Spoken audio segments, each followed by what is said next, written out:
Hi guys, this video is about toilet interiors. तो अगर आप टॉयलेट रेनोवेशन या कंस्ट्रक्शन कराने की सोच रहे हैं या फिर you have plans in future, then this is the perfect use of your few minutes. In this video, मैं बताऊंगी your role and contribution as a homemaker in the designing process of the toilet. तो यहाँ मैं एक checklist share करूंगी that ensures कि toilet development के time पे कोई भी फ्लॉस या फिर इम्परफेक्शन ना रहे, अगर है तो टाइम रहते उन्हें रेक्टिफाई करा जा सके. This video will also help you to explain your vision and functional requirements with the contractor and the designer. Toilet की लेआउट प्लानिंग इस तरीके से होनी चाहिए कि वो डे टू डे लाइफ में प्रैक्टिकल हो एंड फंक्शनल हो. मैं जब भी टॉयलेट डिजाइन करती हूँ ये कुछ पॉइंट्स का खासकर ध्यान देती हूँ जो मैं आपके साथ शेयर करने वाली हूँ. टॉयलेट में 3 मेन यूटिलिटीज होती है. First is wash basin area, second is WC area and third is bathing area या फिर शावर एरिया. तो इसी से रिलेटेड है पहला point, accessibility of the utilities. इस पॉइंट को समझने के लिए let's visualise the toilet and locate the utilities. इन यूटिलिटीज को हम 2 जोन में डिवाइड करेंगे. पहला है wet zone and second is dry zone. Dry zone में wash basin area and WC area आता है एंड वेट जोन में बेथिंग एरिया या फिर शावर एरिया आता है. टॉयलेट की लेआउट प्लानिंग करते time first point should be separating these 2 zones. Dry zone में पानी का यूज कम होता है एंड वेट जोन में पानी का यूज ज्यादा रहता है. ड्राई जोन मल्टीपल टाइम्स में यूज होता है दिन में comparatively to the wet zone. Dry zone में क्योंकि पानी का यूजेज कम होता है तो आपका जो पानी है वो फ्लोर पे कम स्पिल होता है, कम गिरता है, तो उसको आप इजीली मेंटेन एंड क्लीन कर सकते हैं एंड टॉयलेट का मूवमेंट कम हो जाता है ड्राई जोन स्टार्टिंग में प्लान करने से, क्योंकि वो इजीली एक्सेसिबल हो जाता है. Now second point is related to drainage. Toilet में ड्रेनेज एक काफी इंपॉर्टेंट होता है. डेफिनेटली लेबर की स्किल्स पे डिपेंड करता है, बट इसमें एक मेजर कंट्रीब्यूशन और है, वो है फ्लोर टाइल के साइज का. जितनी छोटी आपकी फ्लोर टाइल का साइज होगा उतना ही बेटर स्लोप आप मेंटेन कर पाएंगे.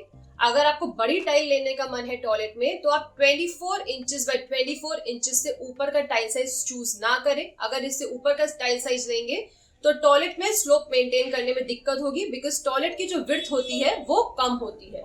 अगर आपको बड़ी फ्लोर टाइल लेने का मन है तो you can plan that in the shower area, but I would say कि आप ड्राई जोन में बड़ी टाइल ना लें 24 बाय 24 इंच से ज्यादा. अगर शावर एरिया में बड़ी टाइल लेते हैं तो आजकल ड्रेनेज चलते हैं लॉन्गर में, लाइक 3 फीट या फिर 36 इंचेस या 30 इंचेस के पूरे लॉन्ग आपके ड्रेनेज चलते हैं, जिसको आप लगा सकते हैं, जिससे पानी का स्लोप इजीली उस पर मेंटेन हो जाएगा. Third point is related to maintenance और क्लीनिंग ऑफ द टॉयलेट. जैसा कि मैंने बताया कि dry zone and wet zone को सेपरेट रखना चाहिए, तो ड्राई जोन के फ्लोर को आपका एक टाइल ऊपर रहना चाहिए एंड वेट जोन का 1 टाइल ड्रॉप रहना चाहिए. मतलब इसका जो वेट जोन का एरिया होगा वो आपका एक टाइल नीचे होगा इसका फ्लोर. तो जब भी आप वेट जोन में पानी का यूज करेंगे तो उससे ड्राई जोन में पानी नहीं आएगा और वेट जोन के अंदर ही रहेगा पानी.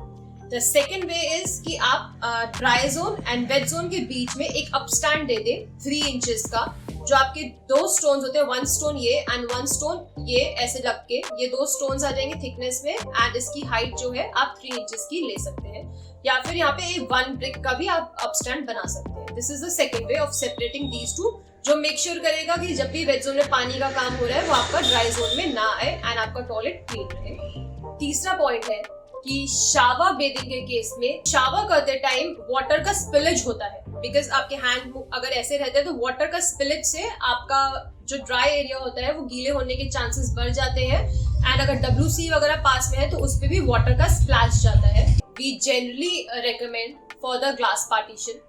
ग्लास पार्टीशन या तो फुल विड्थ ले सकते हैं, तो उसमें 30 इंचेस का आपका ग्लास का डोर आ जाएगा एंड रेस्ट जो है वो फिक्स्ड पार्टीशन रहेगा. अगर आपको कॉस्ट कट डाउन करनी है तो आप क्या करो, 30 इंचेस का स्पेस छोड़ दो वेट एरिया में अंदर जाने के लिए through the dry zone and rest आपका ग्लास पार्टीशन आ जाएगा, जिससे आपका वाटर स्प्लैश भी नहीं होगा ड्राई जोन. इसमें कुछ लोग कर्टन्स भी बोलते हैं मुझे, बट मैं प्रेफर नहीं करती हूँ curtains due to hygiene reasons. तो अगर आप ग्लास पार्टीशन लगाएंगे तो वो लॉन्ग टर्म में आपको काफी यूजफुल लगेगा. एक बात और यहाँ पे रिलेटेड है ग्लास पार्टीशन से, अगर ग्लास पार्टीशन के बराबर में आपका वॉश बेसिन काउंटर आ रहा है तो मेक श्योर कि जो काउंटर का पत्थर है एंड ग्लास पार्टीशन के बीच में at least leave a space of 3 inches. वो इसलिए ताकि आप ग्लास पार्टीशन पीछे की तरफ से भी क्लीन कर पाए। अगर वो आप स्पेस नहीं छोड़ोगे तो वहां पे आपको डर्ट मार्क्स दिखाई देंगे ओवर द टाइम, जो ग्लास पार्टीशन में बहुत गंदे दिखाई देते हैं एंड क्लीनिंग इशू बन जाता है बाद में। ये कुछ पॉइंट्स मैंने आपको बताए टॉयलेट लेआउट से रिलेटेड। अब मैं जनरल पॉइंट्स बताऊंगी टॉयलेट में जिन बातों का आप और ध्यान रख सकते हो। Next point is related to wash basin counter. Wash basin counter के नीचे की स्पेस में हम स्टोरेज प्लान करते हैं। उस स्टोरेज को वैनिटीज कहते हैं। तो वैनिटीज आप जब भी प्लान करें उसको अपने फ्लोर तक टच ना करें। उसको अगर आप फ्लोर तक उसे वैनिटी को अपने टच करोगे तो आपको क्लीनिंग में इश्यूज आएंगे टॉयलेट में, आप इजीली अपना टॉयलेट क्लीन नहीं कर पाएंगे। तो वैनिटीज को फ्लोर से 12 से 14 इंच ऊपर उठा के रखें, तो उससे आपका टॉयलेट इजीली क्लीन होगा एंड आपके पास स्पेस आ जाएगी डस्टबिन रखने की। अदरवाइज टॉयलेट में डस्टबिन रखने की लोगों को स्पेस नहीं मिलती है, तो this is the best place to put your dustbin under the vanity. Toilet में मिरर एक इम्पॉर्टेंट यूटिलिटी है, तो मिरर सिलेक्शन से पहले आपको पता होना चाहिए कि आपके काउंटर पे over the counter wash basin आ रहा है या under the counter wash basin आ रहा है। अगर आपको उसके कंपैरिजन के बारे में पता करना है तो I will put a link of the video up in the card, वो आप मेरी वीडियो चेक कर सकते हैं जिसमें मैंने डिटेल कंपैरिजन बताया है इन दोनों के बारे में। तो मिरर आप जब भी अपना प्लेस करेंगे वॉल पे, वो जो वॉश बेसिन का लेवल होता है उसे 6 इंचेस ऊपर प्लेस करें, जिससे कोई भी वाटर स्प्लैश आपके मिरर पे नहीं होगा एंड मिरर इजीली आप मेंटेन एंड क्लीन कर पाएंगे। मैं होप करती हूँ कि ये चेकलिस्ट उन लोगों के लिए काफी हेल्पफुल होगी जो टॉयलेट रेनोवेट या कंस्ट्रक्ट कराने की सोच रहे हैं।